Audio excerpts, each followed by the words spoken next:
My name's Duddits, I do builds and stuff, and today I want to reshare my healer build that I run on my Warlock, and it's more relevant now because next season we are going to be getting a big buff to all the exotic glaives in the game, the class glaives specifically. So the Warlock one, the Edge of Intent, is getting some nice crispy buffs. So it's a healer build, it's something I've done a couple of seasons on the trot, but I also want to feature Karnstein Armlets in this one as well as Boots of the Assembler. So we're going to be talking about Boots of the Assembler, Karnstein Armlets buff, and the Edge of Intent Warlock exotic glaive buff as well.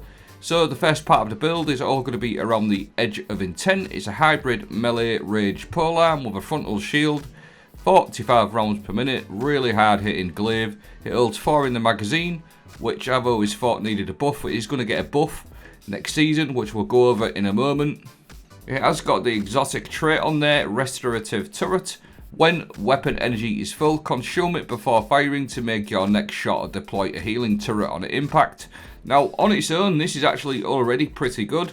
It already does quite a lot of good healing, but they're looking at glaives for next season, and tonight they've just said this. They go on to say that they wanted to make glaive feels really good for melee and projectile weapon.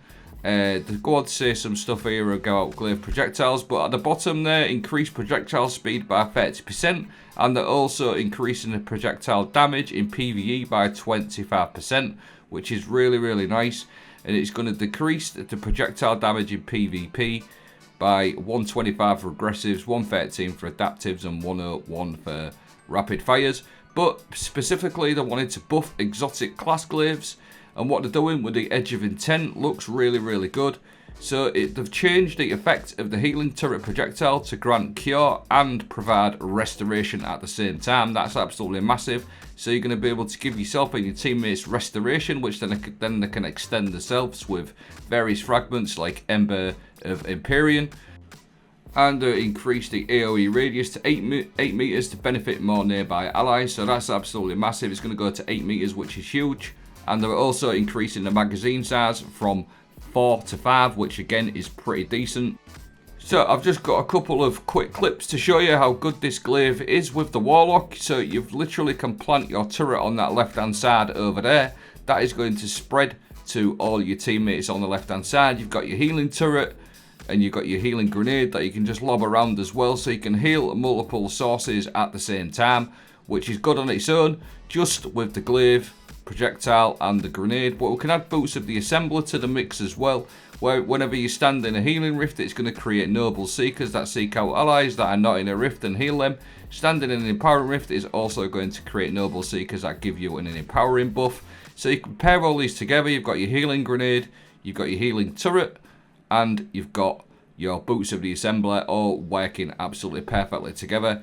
And I really enjoy this build because you can heal at multiple sources at the same time. You've got their healing, look on that middle plate there from the Boots of the Assembler.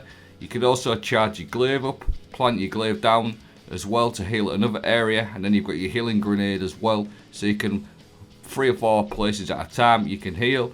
And this build, all base is around Ember of Benevolence. Applying restoration, cure, or radiant to allies grants increased grenade, melee, and class ability regeneration for a short period of time.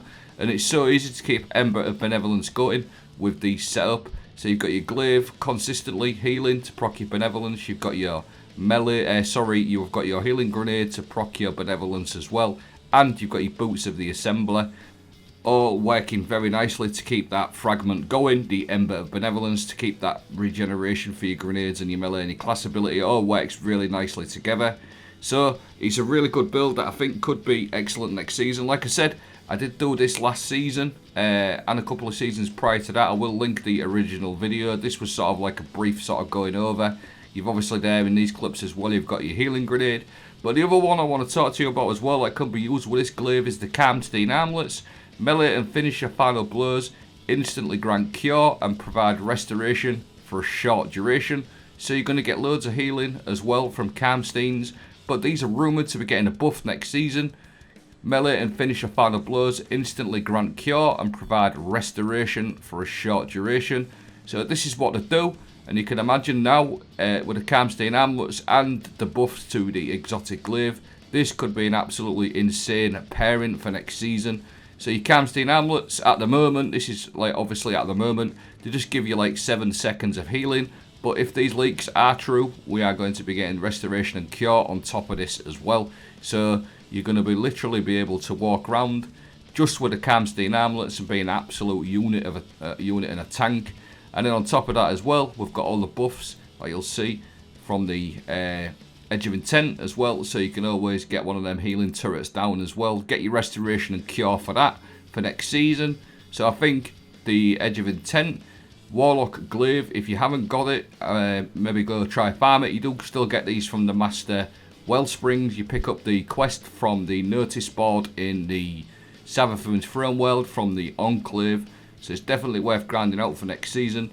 Like I said, I will leave both dim links for both these builds, the Karnstein build and the Boots of the Assembler build. And I will leave the original healer build that I did with this last season to show you how good it is in GMs and things like that. So have a watch of that, see what you think. I hope you found this video helpful for next season. Let us know what you think. Thanks for watching. Have a great day.